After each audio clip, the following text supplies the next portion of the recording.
하나님께서 우리에게 주시는 말씀은 출애굽기 27장 1절에서 8절까지 말씀입니다. 27장 1절에서 8절까지 말씀입니다. 구약성경 123페이지에 있습니다. 제가 봉독해 드리도록 하겠습니다. 너는 조각목으로 길이가 5규빗, 너비가 5규빗의 제단을 만들되 네모 반듯하게 하며 높이는 3규빗으로 하고 그 네 모퉁이 위에 뿔을 만들되 그 뿔이 그것에 이어지게 하고 그 제단을 노수로 싸고 재를 담는 통과 부삽과 대야와 고기 갈고리와 불 옮기는 그릇을 만들되 제단의 그릇을 다 노수로 만들지며 제단을 위하여 노수로 그물을 만들고 그 위 네 모퉁이에 놋고리 넷을 만들고 그물은 제단 주위 가장자리 아래 곧 제단 절반에 오르게 할지며 또 그 제단을 위하여 채를 만들되 조각목으로 만들고 노수로 쌀지며 제단 양쪽 고리에 채를 꿰어 제단을 매게 할지며 제단은 널판으로 속이 비게 만들되 산에서 내게 보인 대로 그들이 만들게 하라. 아멘. 저희들이 이제 놋제단 지금 설교 계속하고 있는데요. 우리가 놋제단 통해서 놋제단이 전체적으로 우리에게 주고 있는 중요한 두 가지 어떤 의미들이 제단에 함축되어 있는 두 가지 의미가 두 가지라고 그랬죠. 하나는 하나님께서 그 짐승을 희생의 제물로 그곳에서 받으심으로 무엇이 이루어지는 장소예요? 속죄가 이루어지는 장소죠. 그래서 우리가 지난 시간에 이 제단을 바라볼 때 그러한 의미들이 있었다. 이 제단은 무엇하는 장소인 거예요? 도살하는 장소잖아요. 근데 이 희생의 제물, 다시 말하면 이것들이 의미하는 영적인 의미는 생명이라고 그랬어요. 피 흘림 자체가 어디에 포커스가 맞춰져 있는 거예요? 생명에. 생명은 누구의 것입니까? 하나님 것이죠. 그래서 하나님 앞에 죄의 삭은 사망이라 했으니 생명은 생명으로 갚아야 되는 거예요. 그 죄값을 희생제물이 대신 받는 거죠. 그래서 피는 생명이다. 그래서 그 피는 누구에게 속합니까? 피가 하나님께 속하죠.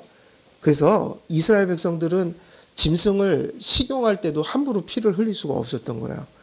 사실은 어디로 가져와야 돼요? 하나님의 제단 앞에 와서 피는 하나님께 드리고 고기는 자신들이 먹을 수가 있었죠. 이것이 속죄의 의미라면 또한 이 번제단이라는 것은 번제 자체라는 것이 속죄의 제사이기도 하지만 그 안에는 감사제도 있고, 그죠? 화목제, 그러니까 그 화제라는 것 속에는 감사의 의미가 담긴, 그리고 또 자기를 하나님께 드리는 헌신의 의미를 담은 일종의 백성들의 응답도 담겨 있었어요. 그러니까 이 제단에 함축된 두 가지 의미는 소위 말하면 속죄라는 것과 함께 그 속죄를 받은 백성들이 마땅히 보여야 할 응답이 뭐냐면 감사인 거예요. 그러니 소위 말하면 이 제단은 하나님의 속죄와 그에 대한 백성의 뭐로 이루어지는 거죠? 감사. 이건 백성 편에서 하나님을 향해서 드리는 어떤 의미인 거예요. 자, 그래서 그런 말씀들을 드렸고, 그래서 이렇게 하나님과 언약적인 교제를 제사라는 제도를 통해서 드릴 때에 번제라는 것 자체가 어떤 의미를 가지고 있다고 그랬죠? 올라. 히브리어로 올라예요, 이게. 올라인데 재밌게도 오름이란 뜻을 가지고 있다고요. 우리 말로. 이거는 아무 법칙이 없는 거예요. 그죠? 우연히 맞은 거죠, 한글하고. 또 의미를 갖다 붙이면 안 되겠지만 히브리어로 올라예요. 그래서 무슨 뜻이죠? 번트 오퍼링, 그게 번제단인데 뜻은 ascending, 오름이란 뜻이 들어있다. 그건 무슨 얘기인가? 우리가 하늘에 계신 하나님께 접근할 수 있는 유일한 길이 제사란 말이에요. 그래서 번제라는 말 자체가 번트 오퍼링, 오름이란 뜻이다. 어센딩. 그래서 우리가 하나님 앞에 나아가는 길, 그게 제단이란 말이죠. 그래서 제단은 무슨 장소예요? 하나님이 임재하시고, 그죠? 하나님의 백성들이 복을 받고 그 백성들이 감사로 응답하고 감사로서 자신을 헌신하는 장소. 그것이 제단인 것이에요. 그러므로 번제는 그리스도의 속죄를 예표하기도 하지만 속죄가 임한 곳에 언제나 하나님의 백성들의 뭐가 있는 거예요? 신앙 고백과 감사의 응답이 있다. 여러분, 교회는 하나님이 말씀하시는 곳이면서 하나님의 백성들이 당신의 말씀을 깨닫고 그것을 받아들이고 사모하는 마음으로 고백하는 고백이 있는 곳이에요. 그래서 저는 죽을 때까지 그렇게 설교할 거예요. 계속 강해 설교하고 오전에는 하나님의 말씀을 전할 거예요. 힘들든 어렵든 그렇게 갈 거예요. 하나님이 말씀하시는 곳이 교회예요. 근데 오후에는 무슨 설교가 있죠?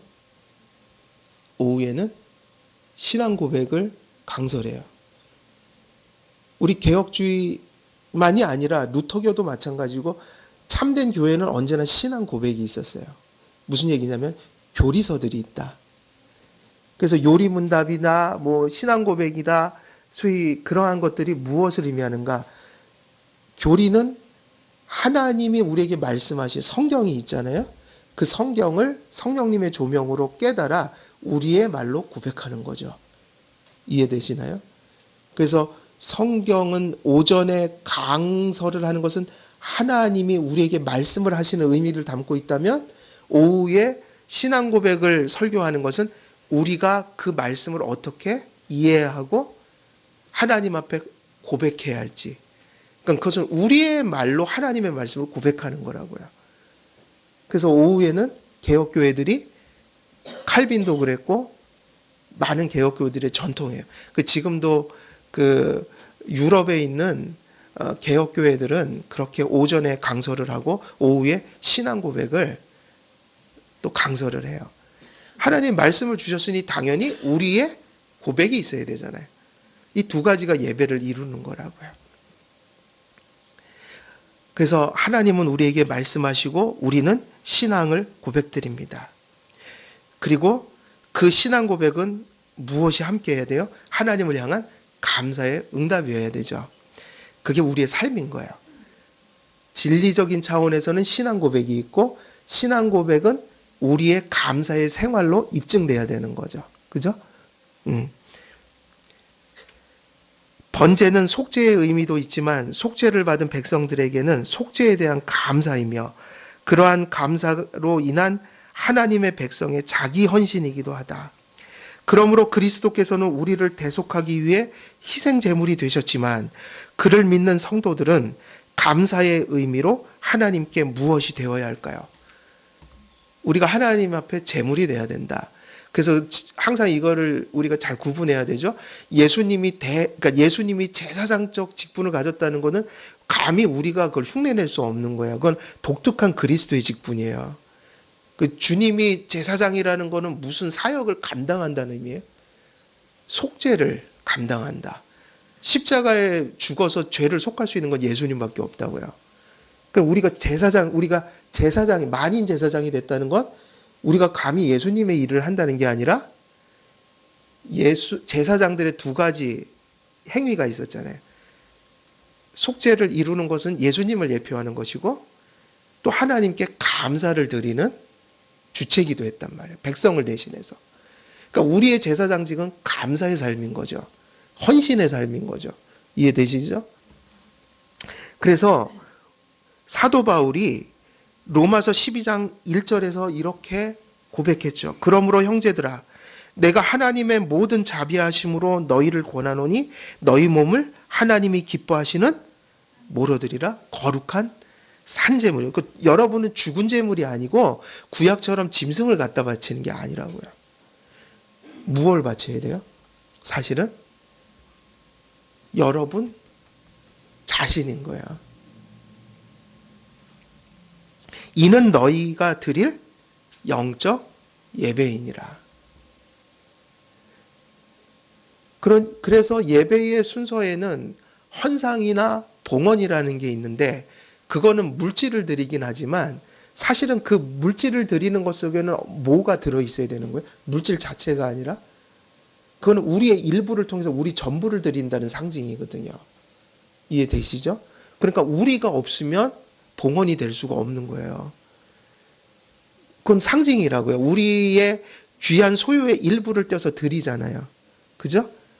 근데 그것은 우리 전부를 드린다는 하나님을 향한 일종의 고백행위예요.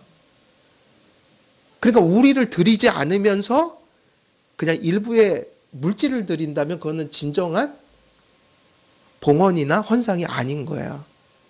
이해되시겠죠? 물질이 전부가 아니란 말이에요. 하나님께 대한 감사로 자신의 삶을 하나님께서 원하시는 삶으로 드리는 거예요. 그게 산제물이에요. 그래서 우리가 산제물을 드린다는 거는 우리가 무슨 속죄제물이 된다는 의미가 아니라 속죄를 받은 자로서 감사를 드린다는 의미죠. 여러분, 우리가 항상 감사하고 살아야 돼요. 여러분, 믿음의 성품에 있어 가장 본질적인 성품이 뭘 것 같아요? 그게 감사예요. 하나님의 은혜를 안다면 감사할 수밖에 없어요. 힘들지 않아서 감사하는 게 아니라 힘든데 감사하는 거예요. 그래서 정적인 감사도 있지만 의지적인 감사도 있어요. 근데 여러분, 뭐가 더 큰 것 같아요? 기분 좋아서 감사하는 게 더 큰 믿음이에요? 삶은 지금 내 마음은 누더기처럼 지금 다 너덜너덜해도 하나님이 나를 붙드시고 나를 지키신다는 믿음 때문에 그 마음을 가지고 나와서 하나님 감사합니다라고 하는 감사가 진짜겠어요? 우리의 정서는 갈기갈기 찢어질 수 있는 상황에서도 감사할 수 있어요. 그건 진짜 감사예요. 왜냐하면 의지적 감사예요. 하나님 말씀을 의지적으로 믿기 때문에 내 마음은 이래도 하나님 저는 감사합니다. 이렇게 하는 게 진정한 감사한 거예요. 욥이 고백했잖아요. 주신 자도 하나님이요 거두신 자도 하나님이시니. 정말 진정한 신앙은요, 뿌리 깊은 감사를 드리고 살아요. 그러니까 우리가 고백하는 고백들의 진의가 우리가 입으로 삶으로 태도로 보이는 하나님만 보시는, 그러니까 하나님은 뭘 보셔요? 외모를 보지 않고 중심을 보신다. 그 감사를 기뻐하시는 거예요. 왜냐하면 그 감사는 믿음이거든요. 하나님을 어떻게 기쁘게 할 수 있다고 히브리서에 되어 있죠. 믿음이라고 그랬잖아요. 뭐라고 되어 있죠? 히브리서에? 믿음이 없이는 하나님을 기쁘시게 할 수 없고 하나님께 나가는 자는 그에게 나가는 자에게 상 주시는 이심을 믿어야 할지니. 거기에 어떻게 감사가 없을 수 있겠어요? 믿음의 증거는 감사예요. 그래서 추수감사절은 미국 거고요. 우리는 매주일이 추수감사절이에요. 우리 교회는 절기를 안 하는 게 아니에요. 주일이 절기예요. 추수감사절이 우리 매주 추수감사절이에요. 아주 그냥 다른 교회보다 더 힘들어요. 다른 교회는 1년에 한 번 추수감사절을 지내는데 우리 교회는요 54주인가요? 1년이? 52주인가요? 52주 동안 추수감사절이어야 돼요. 하나님께 대한 감사로 자신의 삶을 하나님께서 원하시는 삶으로 드리는 것, 이것이 거룩한 산제사입니다. 여죄가 남겨진 인생에게 성화는 무엇하는 게 성화죠? 여죄가 남아있잖아요. 그래서 성화는 1차적으로 죽임이에요. 그것을 신학적 용어로 하면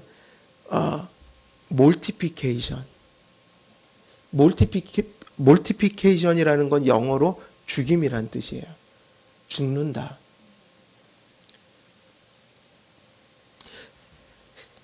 왜 죽임을 성화라고 부를까요? 성화는 우리에게 1차적으로 남은 죄를 죽이는 거니까요. 지배력이 죽었지만 아직 우리 안에서 계속 끊임없이 우리의 발목을 잡는 그것을 죽여가는 거. 근데 단번에 죽는 게 아니라 하루 이틀 죽이는 게 아니라 죽을 때까지 죽여야 돼요. 솔직히 이게 가장 성경적인 거예요. 이미 죽은 죄를 계속 죽여가는 거예요. 죽였다는 것은 지배력을 죽였다는 거고, 그죠?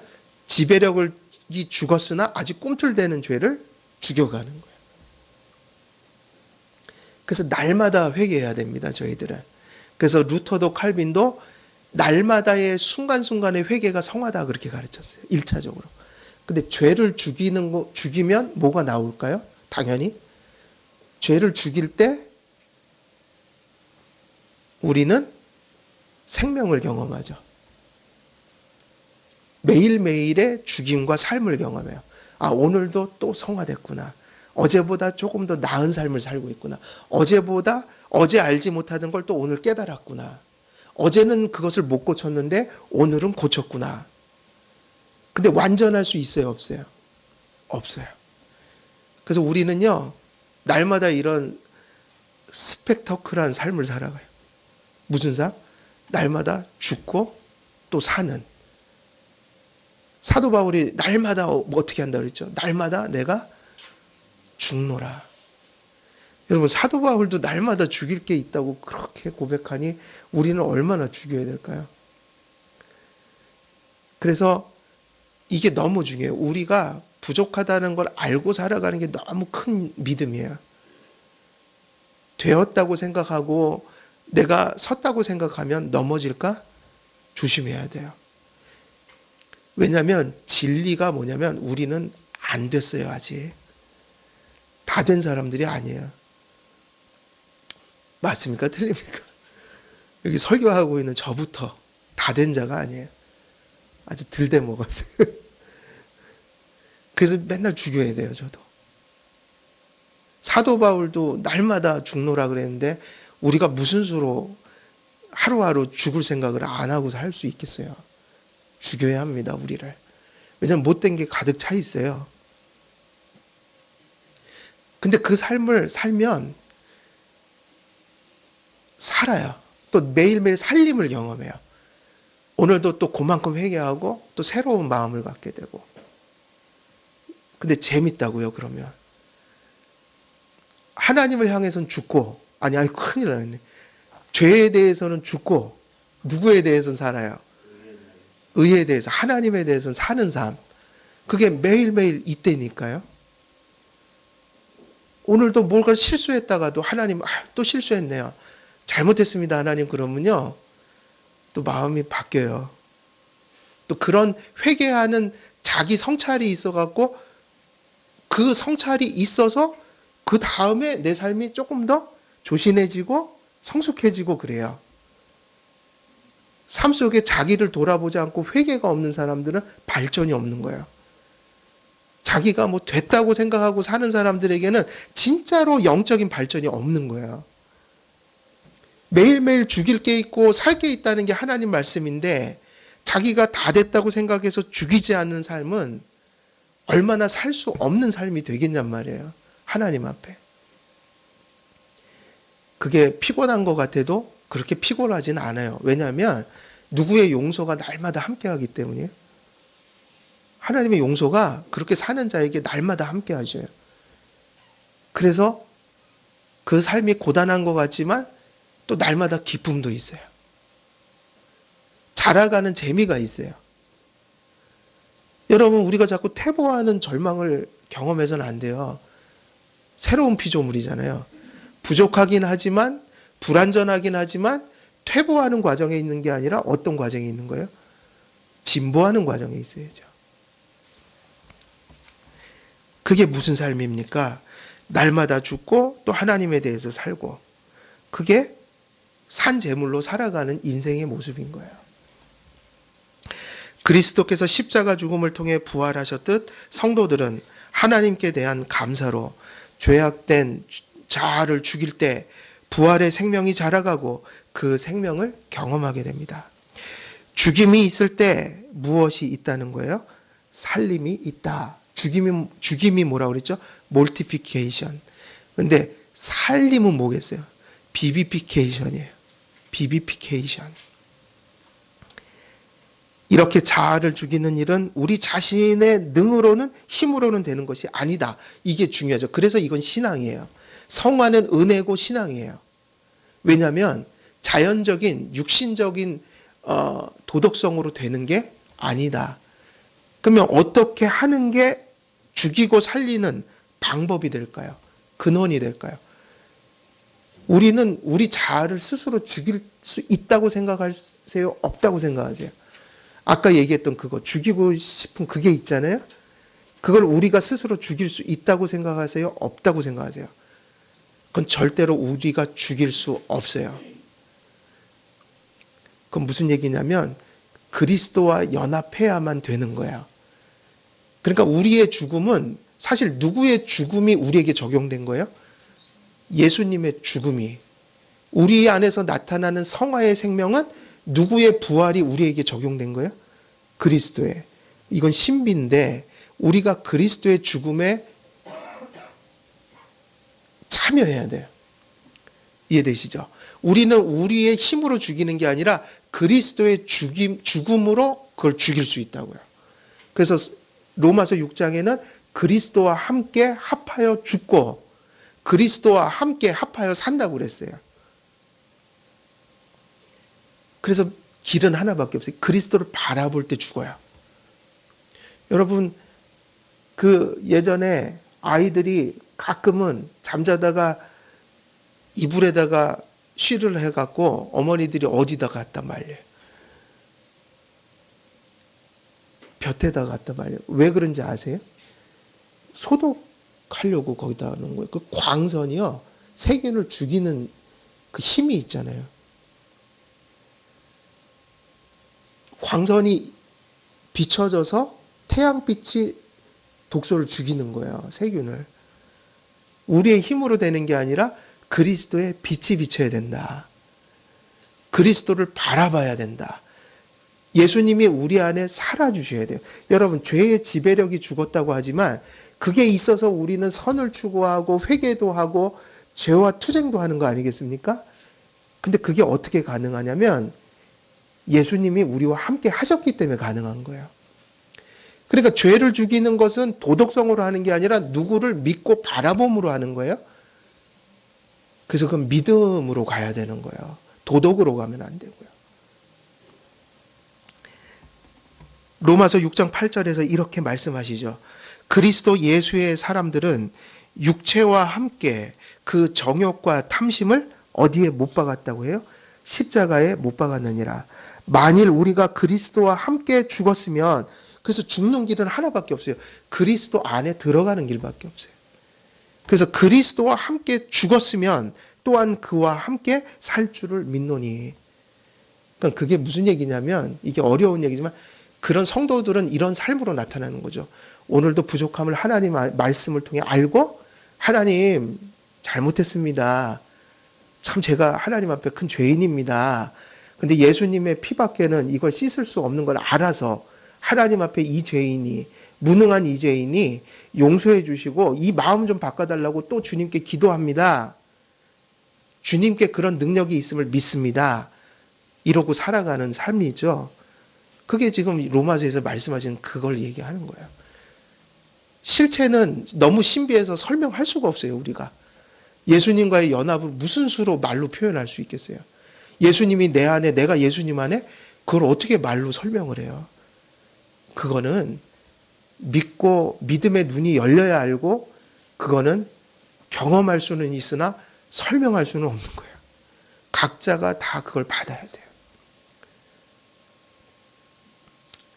그래서 제단은 하나님께서 속죄하는 장소라면 우리 백성들이 하나님 앞에 감사하고, 그 감사가 결국 무엇으로 나타나는 거죠? 성화적 삶인 거죠. 그 감사, 하나님 앞에 그분의 뜻대로 살아야지. 이해되시죠? 무슨 얘기인지? 그게 여러분이 만인 제사장이란 얘기예요.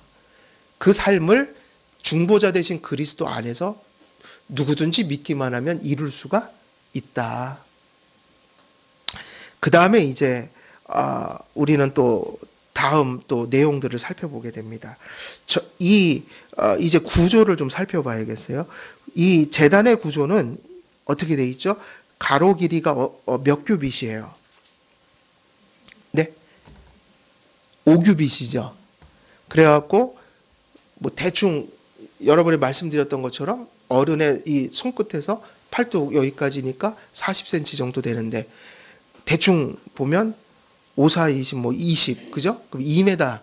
근데 더 정확히 얘기하면 2.28m 보통 이 정도 된다고 봐요. 그러니까 5규빗이다. 제단의 길이는 2m니까 저 피아노보다 조금 길이가 그죠? 조금 더 길겠죠? 예, 그 정도 되겠죠. 그리고 세로 너비는 가로가 5규빗, 세로도 5규빗이에요. 근데 여기서 중요한 것은 제단이 직사각형으로 되어 있는 게 아니라 정방형으로 되어 있죠. 정사각형이. 가로 세로가. 그리고 높이가 3규빗.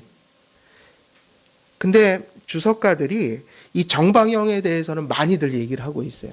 이건 성경이 주는 우리의 어떤 상징성이 있어요. 정방형. 성경에는 정방형이 자주 나와요. 무슨 구조물이 나올 때. 이렇게 정확하게, 가로, 세로가 정확하게. 여러분, 도형이라는 게 상징성이 있잖아요. 정방형은 뭐를 의미할까요? 정방형이라는 건 직사각형하고 정방형하고 뭐가 더 안정돼요? 그죠? 정확하게 이 가로, 세로가 모든 균형이 딱딱 들어맞는 게 정방형이에요. 훨씬 더 규격화되어 있는 거예요. 실제로 개혁주의 주석가들도 이런 설명을 이거는 많이 해요. 정방형. 그래서 네모, 반듯한 정방형으로 된 것, 무엇을 의미할까? 번제단에서 상징하는 일들이 무엇을 의미한다는 거예요? 공의롭고 견고하다. 두 가지 의미인데 정방형이 상징하는 것은 공의롭다는 거예요. 규격화되어 있다. 공의가 뭐예요? 하나님의 법을 딱 지켜라. 그죠? 지키면 살고 못 지키면 죽는다. 그래서 두 번째는 뭐냐면 정방형은 안정적이죠. 견고하다는 얘기예요. 균형이 잡혀 있다. 견고하다. 그럼 그게 무슨 의미일까? 속죄제사는 하나님의 어미로우신 무엇을 만족시키는 장소예요. 이게 되게 중요해요. 제사 희생을 드린다, 속죄한다는 것은 항상 피를 흘리는 장소는 무엇 때문에 피를 흘리죠? 죄 때문이죠. 죄는 무엇의 문제와 지금 정확히 연결되어 있는 거예요. 하나님의 공의로운 성품. 하나님이 율법을 주시고 어기면 죽는다. 아담에겐 그랬잖아요. 먹으면 정령 죽으리라. 그러면 먹고 안 죽을 수 있어요, 없어요? 왜냐하면 그건 하나님의 공의의 심판이에요. 죽이지 않으면 하나님이 아니셔요. 죄를 허용하면. 정방형. 공의를 성취하는 장소다. 그래서 되게 비참해요. 피를 막 흘려요. 각을 떠요. 불로 태워버려요. 거기는 죽는 장소예요, 제단은. 공의. 근데 왜 그게 은혜일까요?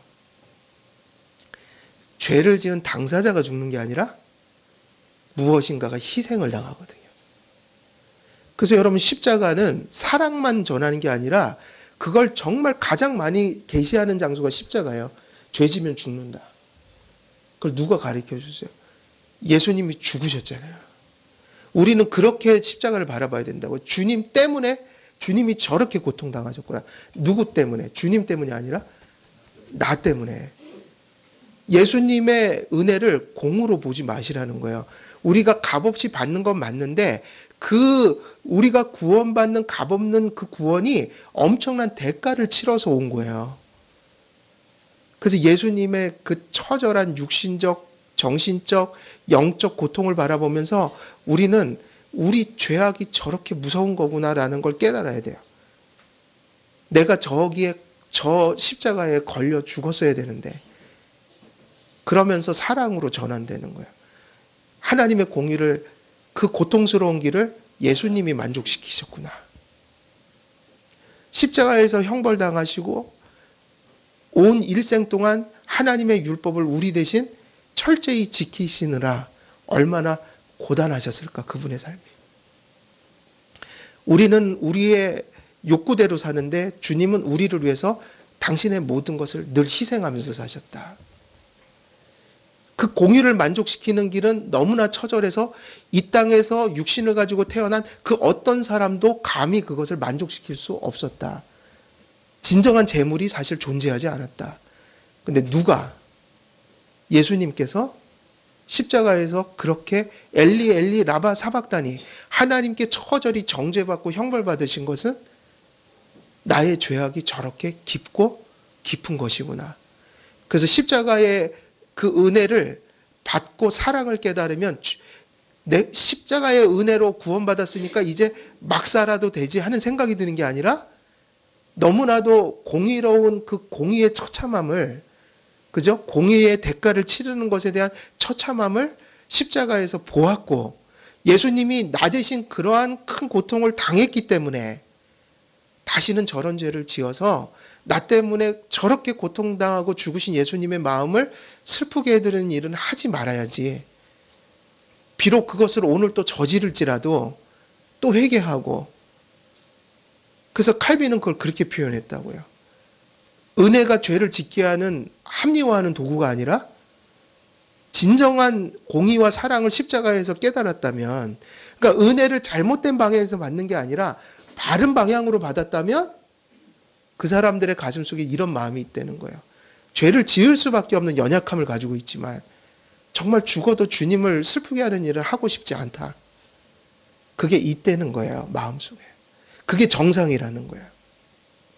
왜냐하면 그냥 싸구려 은혜를 받은 게 아니라 너무 예수님이 처참한 대가를 치르고 우리에게 사랑을 베푸셨기 때문에, 그 사랑이 너무 소중하고 그런 일이 있을 수밖에 없었던 그 역사 속에서 하나님의 아들이 죽어야만 하는 일이 세상 역사 속에 일어날 수밖에 없었던 그 처참함의 근원, 죄를 보았기 때문에 성도들은 구원받으면 성화를 추구하지 죄를 좋아서 짓는 것은 있을 수가 없는 일인 거예요. 그렇다고 우리가 완전한 건 아니지만, 이해가 되십니까? 십자가 사랑을 어떻게 받아야 되는지. 그래서 보네포가 그 얘기했잖아요. 싸구려 복음, 값싼 복음을 온 교회가 이제 쫓아갈 것이다. 곧 현대 교인들이. 무슨 복음이요? 싸구려 복음. 공짜라고 하니까 진짜 십자가를 하찮게 보는 거야. 그래서 여러분, 이 정방형이라는 것이 무엇을 첫 번째로 의미했다고요? 바로 그 제단 자체보다 더 공의를 잘 상징하는 게 어디 있겠어요, 그죠? 하나님의 공의, 율법을 범한 자는 반드시 죽인다. 갈라디아서에는 뭐라고 돼 있죠? 기록된 대로 모든 율법을 다 지키지 않는 자는 저주가 있을 것이다. 그게 신명기에 나오는 말씀을 바울이 인용했잖아요. 정령 죽으리라. 정령 죽으리라. 근데 그 죽음에서 하나님이 건지시는 방식이 뭐냐? 제단이었잖아요. 피 흘림, 대속의 죽음. 그러니까는 여러분, 제단은 사랑의 계시가 일어나는 곳이기도 하지만 1차적으로 뭐가 보여야 돼요? 그 안에서 공의가 깨우쳐져야 된다고요. 공의를 만족하는 게 1차적인 제단의 목적이에요. 인간들이 공의를 다 엉망으로 만들어놨잖아요, 하나님의. 그죠? 공의를 위배된 그 삶을 살았으니 그것의 공의를 성취하는 건 형벌밖에 없거든요. 피 흘림밖에 없거든요. 그래서 우리가 지은 죄값을 치르는 장소가 어딘 거예요? 제단이죠. 그러니까 그 제단은 무엇을 계시하는 장소예요? 하나님의 공의로운 성품, 공의로운 형벌. 그게 사랑으로 전환되는 건 이 한 가지 의미밖에 없어요. 내가 안 죽고 희생을 당한다, 다른 것이. 그걸 계속 계시한 거라고요. 그래서 속죄의 효력은 매우 견고하다. 그럼 공의를 이야기했다고 하는데 정방형이라는 것은 견고함도 의미한다고 그랬잖아요. 뭐가 견고한 거죠? 하나님께서 그렇게 속죄를 통해서 이루신 속죄의 효력이 어떻다는 거예요? 견고하다. 예수님께서 우리를 위해 십자가에 고통당하고 죽으셨다. 그걸 믿는 자에게 속죄의 효력이 임하는데 그것은 우리를 온전하게 구원하고도 남을 정도로 완전한 구원의 능력이고 길이다. 속죄 제단에 가면 산다는 얘기예요. 효력의 견고성. 그래서 성도들이 하나님께 용서를 받고 하나님의 자녀로 용납되는 이유, 하나님께서 우리를 향했던 형벌과 저주를 누가 대신 받으셨기 때문이에요? 그리스도. 근데 그리스도의 속죄는 불완전한 겁니까? 완전한 겁니까? 그래서 흔들림이 없이 우리를 구원할 수 있다는 얘기예요. 그러니까 우리가 의지할 만큼 미쁜 것이 복음이에요. 그러니까 이런 사람은 바보인 거예요. 하나님 믿으면서도 정말 예수님이 나를 구원하셨을까? 아무리 예수님이 사랑이 대단하다고 그래도 나 같은 죄인을 그게 구원하겠어? 이러면서 자꾸 헷갈려 하시고 그러면 안 되는 거예요. 회개는 철저히 하고 용서는 철저히 믿어야 되는 거예요. 왜냐하면 속죄의 효력은 인간이 이룬 게 아니요 양의 피도 아니잖아요. 누구의 피예요? 하나님의 아들의 피가 흘려졌다. 그래서 그리스도의 의는 불완전한 의예요? 완전한 의예요? 예. 우리를 구원하는 데 있어서 충족성을 가진 의다. 그래서 두 가지가 뭡니까? 공의. 또 하나는 뭐죠? 견고함. 정방형이 뜻하는 뜻이에요. 하나님, 그래서 그리스도의 속죄는 철저히 하나님의 공의를 만족시키는 방식으로 이루어졌습니다. 그리스도께서 지상에서 하나님을 향해 완전한 순종을 이루시고 형벌을 우리 대신 다 받아내심으로 무엇을 이루셨어요? 의를 이루셨다. 그리스도의 의와 공로는, 그래서 이거는 신학적인 용어예요. 완전한 의요. 조직신학을 공부하면 이런 게 나오는, 무슨 의라고요? 완전한 의요. 충족한 의다. 그래서 하나님과의 관계를 회복하는 길은 무엇밖에 없어요? 그리스도의 의를 붙드는 길밖에 없는 거예요. 그러니까 우리가 별짓을 다 해도 하나님이 한번 진노하셔서 등을 돌리면 그 하나님을 돌릴 수 없어요. 그 건방진 얘기입니다. 우리가 뭐 애교를 떨고 뭐 거기서 뭐를 해갖고 하나님의 마음을 돌려서 이미 진리를 모르는 사람들의 이야기예요. 자기의 죄가 어떤 것인지를, 하나님의 공의가 어떤 것인지를 알지 못하기 때문에 하는 얘기예요. 사실은 우리는 무슨 짓을 해도 안 돼요. 여러분들이 내가 피 흘려서 그러면 죽을까요? 제가 그러면 하나님 돌아서시겠습니까? 죽어보세요. 하나님 안 돌아서요. 깨끗한 피가 흘려져야지 죄 많은 죄인의 피를 흘린다고 하나님이 돌이키실 것 같아요?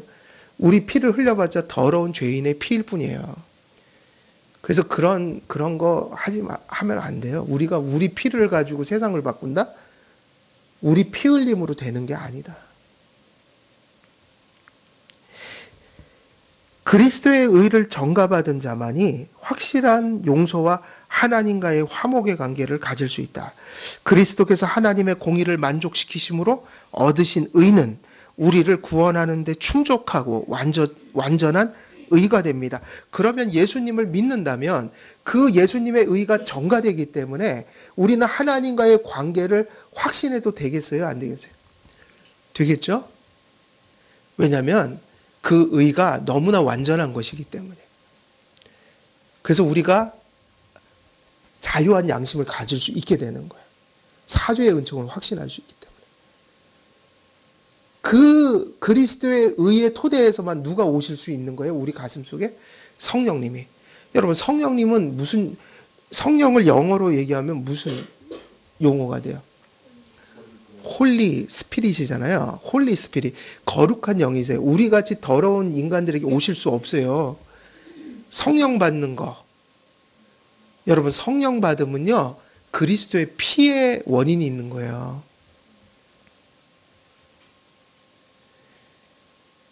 그리스도의 피가 흘려져야만, 그의 피가 우리를 씻어야만 그 거룩하신 영이 우리를 집으로 삼으세요.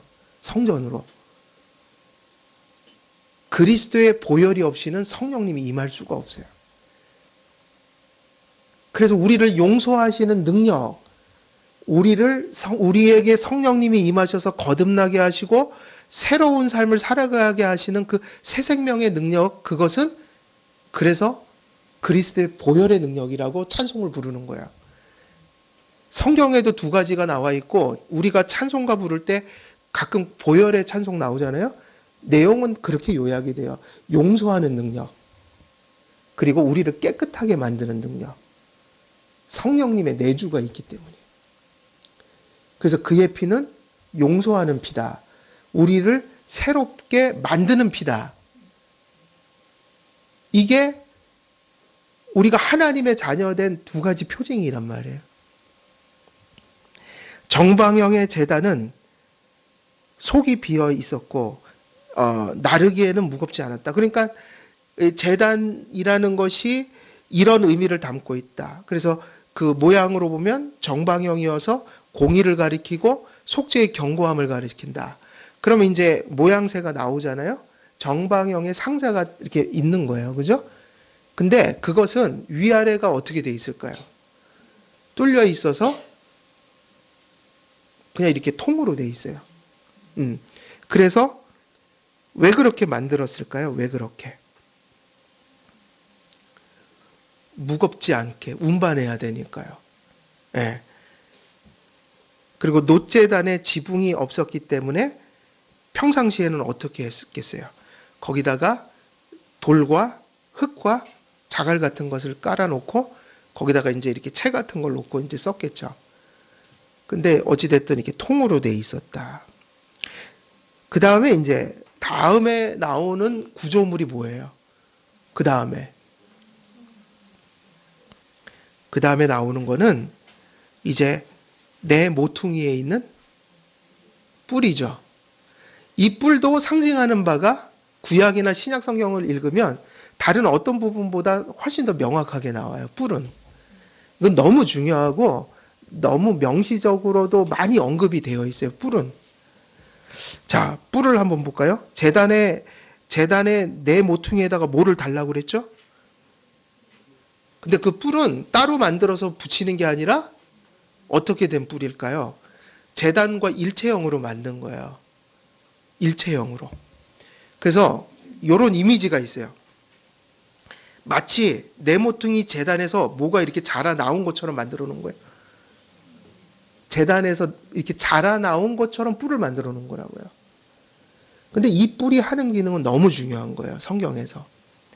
여러분, 뿔의 뜻은 뭘까요? 뿔의 뜻은, 뿔이라는 단어는 두 가지 의미가 있는데, 그죠? 혼이라는 게 뿔이잖아요. 뭐 염소뿔, 뭐 소뿔 이런 게 있죠. 그런데 여기에는 이 뿔이 가리키는 상징성 때문에 이런 뜻도 있어요. 이런 뜻도 있어요. 그것은 광채예요. 광채가 뭐냐면 레이, 엑스레이 할 때 레이, 광채, 빛이죠. 그래서 이 단어가 어떤 동사에서 나왔냐면 빛을 발한다, 이런 뜻에서 나온 거예요. 물론 뿔을 드러내 보인다는 뜻도 있고, 그러니까 항상 뿔과 빛은 같이 가요. 광채는. 그러므로 이 광채라는 말을 사용할 때는 보통 뭐를 의미하죠? 어떤 영광이고 능력이고 이런 거라고요. 그 짐승의 광채는 어디서 나요? 여러분, 딱 하면 소하면 딱 떠오르는 게 뭐예요? 여러분, 소 발톱 갖다 걸어놓는 분 보셨어요? 장식할 때? 그럼 별로 쓸모가 없죠? 소는 다 먹어요. 그냥 맛있게 드시고, 뭐를 남기냐면 뿔을 남겨서, 옛날에 바이킹들 같은 경우에 투구에다가 붙이거나 장식을 해놓죠. 왜 투구에다가 뿔을 달까요? 세단 얘기 아니에요, 지네들이. 세다 이 얘기예요. 그러니까 뿔은 뭐를 의미하냐면 힘이죠. 능력이에요. 그래서 짐승의 뿔은 동물의 광채를 더하는 것이다. 그러니까 소하면 딱 떠오르는 거, 힘의 상징은 뿔에 있다고요. 그 소들도 적이 나타나면 뭐로 대항해요? 지 생명을 뿔로, 그죠? 사자가 셀까요? 소가 셀까요? 사자가 센데 이 소들이 많이 그래도 저항을 해요. 뭘 가지고 저항하냐면 뿔 가지고. 근데 이게 몇 마리가 물이 져 있으면 못 건드려요. 그래갖고 사실은 소들이 밖에서 재우면요, 들소 같은 경우들은 물이 져서 자는데 이렇게 원을 그리면서 잔대요. 뭐를 밖으로 딱 내놓고 자요? 뿔이요. 그 유사시가 되면 얘네들이 그냥 확 달려들어갖고, 근데 실제로 사자들이 한 마리만 노리지 무리는 못 건드려요. 근데 뭐가 무섭다고 못 건드려요? 뿔이 무섭죠, 얘네들. 뿔이 대단한 거예요. 그래서 이 뿔이 의미하는 거는 권세, 힘, 능력의 광채예요. 구약시대 번제단의 뿔은 어디에다 부착했어요? 제단에다 부착했죠. 그것도 어디에다? 하나만 단 게 아니라 내 모퉁이에다가. 그래서 제단과 일체형이에요. 마치 제단의 뿔은 제단에서 자라나온 숫소의 뿔처럼 보이려고 했어요. 그 실제로 제단의 뿔을 보면 소뿔 같아요. 번제단의 뿔은 무슨 용도로 쓰였을까요? 제단에서. 재물을 가져오면 어디다 잡아맬까요? 제단의 뿔의 역할 중에 하나는 재물을 끈으로 묶어놓는 거예요. 그러니까 얘는 죽은 거예요. 여기 묶이면. 제단 뿔에다가 묶어놨다. 상징성이 있는 거예요. 딴 데다 묶어놔도 되잖아요. 뭐 도망갈 것도 아니고. 근데 하나님이 그렇게 만드셨어요. 뿔에다가 묶어야 돼요. 도살하기 전에. 그러면 이건 뭐죠? 얘는 죽는 거예요. 이제 제단의 제물로 결정이 된 거예요. 번제단의 뿔은 희생제물을 도살하기 전에 잠깐 메어놓는 역할을 했어요. 곧 희생제물들은 줄로 제단 뿔에 결박되었다는 것을 나타내고 있는 거죠. 그리고 또 한 가지 기능이 뭐냐면, 죄인들이 뭔가 실수해서 죄를 짓거나 또 급히 도주해서 뭐를 딱 잡으면 살려주라는 규례를 하나님이 정하셨어요. 뭐를 잡으면 죄인도 살려줘야 돼요. 제단 뿔을 잡으면 살려줘야 된다고요. 죄인들이 급히 도주하며 이 제단의 뿔을 잡으면 뭐는 면할 수 있다고 그랬어요? 죽음은 면할 수 있었다. 열왕기상 1장 50절 한번 보실래요? 열왕기상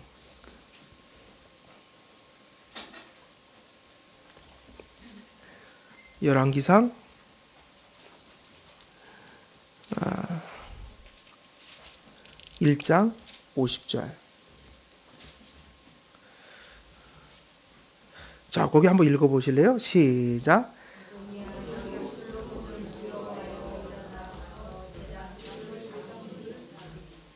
아도니아는 이제 죽을 상황이 됐거든요. 솔로몬이 두려웠죠. 그럼 뭘 잡았어요? 제단뿔을 잡았다고요. 그러면 어떻게 해야 돼요? 살려줘야 돼요. 원래는 그렇게 규례가 돼 있어요. 그래서 이 제단뿔은 뭐를 의미하는 거죠? 붙들면 산다. 누가? 의인이 아니라 죄인도. 근데 하필이면 왜 제단뿔이에요? 뭐 딴 데 잡으면 죽어요. 제단에 뭐 벽을 잡았다든지, 뭐 제단에 뭐 여기 모서리를 잡았다든지 그러면 그거 안 돼요. 꼭 뭘 잡아야 돼요? 뿔이에요. 오늘 시간이 다 돼서 다 말씀을 못 드리지만 이렇게 정리를 하고 갈게요. 제단뿔은 뭐가 집결된 장소예요? 제단의 효력이 집결된 장소예요. 효력이 나타나는 거예요. 그래서 뿔은 상당히 큰 거를 의미하고 있어요. 제단 전체의 기능이 가동되어서 효력이 딱 발생하는 그 핵심점이 뭐냐면 뿔이었어요. 그러니까 이제 뿔에 대한 이미지가 조금 이해가 되시죠? 뿔은 뭐다? 힘과 능력의 상징인데, 이 제단과 연관해서 본다면 이 뿔은 무슨 힘이겠어요? 사람의 죄를 속하는 능력이죠. 죄인이 살 수 있는 능력. 그러니까 그게 뭐냐면 복음은 뭐라고 그랬어요? 복음은 구원을 주시는 하나님의 능력이 됨이라. 바울이 로마서에서 얘기했죠. 뿔은 되게 중요한 거예요. 그래서 이 뿔과 관련돼서는 좀 얘기할 것들이 조금 더 남아 있는데 오늘 시간이 또 돼서 여기서 마쳐야 될 것 같아요. 자, 그래서 오늘은 말씀 전했는데 제단의 두 가지, 속죄와 감사라고 그랬죠. 그래서 오늘은 감사에 초점을 맞추고 좀 말씀을 많이 드렸어요. 하나님은 우리에게 말씀하시고 은혜를 베푸시는 하나님이다. 우리에게 뭐가 있어야 된다고요? 신앙 고백이 분명해야 합니다. 그리고 참된 신앙 고백을 무슨 삶으로 실천하고 나타내야 돼요? 감사의 삶으로. 하나님께 드리는 거룩한 산제물이 되라. 자, 그리고 두 번째로 이 제단의 구조를 보면 정방형이었다. 정방형은 두 가지를 나타낸다고 그랬죠. 하나는 하나님의 공의요. 또 하나는 하나님의 그 구원의 견고함. 그죠? 흔들림 없음. 이런 것들을 가리킨다. 그리고 오늘 이제 다 전하지 못했지만 이 뿔이 의미하는 것은 사실은 힘이 결집되는 장소였다. 그것은 속죄의 효력. 그래서 무엇을 잡아야지 산다는 거예요. 그 뿔을 잡아야지 산다. 예. 그래서 결국 이러한 많은 구조와 부분들이 여러 가지 것들을 상징하고 있지만 결국은 우리가 이 모든 부분에서 무엇을 계속 제단에서 보게 됩니까? 제단에서 공의를 예수 그리스도께서 만족시키시고 그 얘기는 주님께서 고난받고 죽으셨다는 얘기겠죠. 그 은혜로 우리를 사랑으로 살리신 그 예수 그리스도를 사실은 어떻게 해야 된다는 의미겠어요. 꼭 믿음으로 붙들고 연합하고 그 안에서 교제하면서 그럴 때 예수님은 그저 우리의 가장 견고한 구원의 터가 되고 근거가 되는 것이. 그걸 꼭 붙들어야 한다. 죄인들이 살기 위해서 제단뿔을 정말 간절한 마음으로 붙들었던 것처럼 우리는 예수님을 분명한 신앙으로 근데 어떻게 해요? 매일매일 순간순간 삶 속에서 그분을 바라보며 붙들어야 된다. 그러면 복이 뭡니까? 사는 거죠. 죽는 게 아니고 뭐예요? 사는 거예요. 아무리 힘들어도 절대로 죽고 싶다 그런 생각하시면 안 돼요. 무슨 생각을 해야 돼요? 주님 붙들고 살 생각을 해야죠. 우리는 살 수 있는 거죠. 이해되시죠? 우리 이런 참된 믿음 그리고 복된 믿음 가지시는 우리 한길교회 성도님들 모두 되시기를 주 예수 그리스도의 이름으로 축원드립니다. 기도하겠습니다. 살아계신 하나님 아버지, 오늘도 하나님의 말씀을 전하였습니다. 특별히 번제단을 통해서 우리에게 주시는 영적 교훈도 살펴보았습니다. 아버지, 번제단을 통해서 우리 주 그리스도의 그 속죄의 큰 공의와 또 사랑을 우리가 바라볼 수 있게 하시고 또 흔들림 없고 결코 패하지 않는 또 그 속죄의 완전한 효력을 우리가 확신할 수 있도록 성령님 역사해 주시옵소서. 그래서 그리스도 안에서 복을 누리며 또 하나님께 감사를 드리며 하나님께 영광을 돌리는 삶을 살아갈 수 있도록 성령 충만한 삶 허락해 주시옵소서. 예수 그리스도의 이름으로 기도드리옵나이다. 아멘.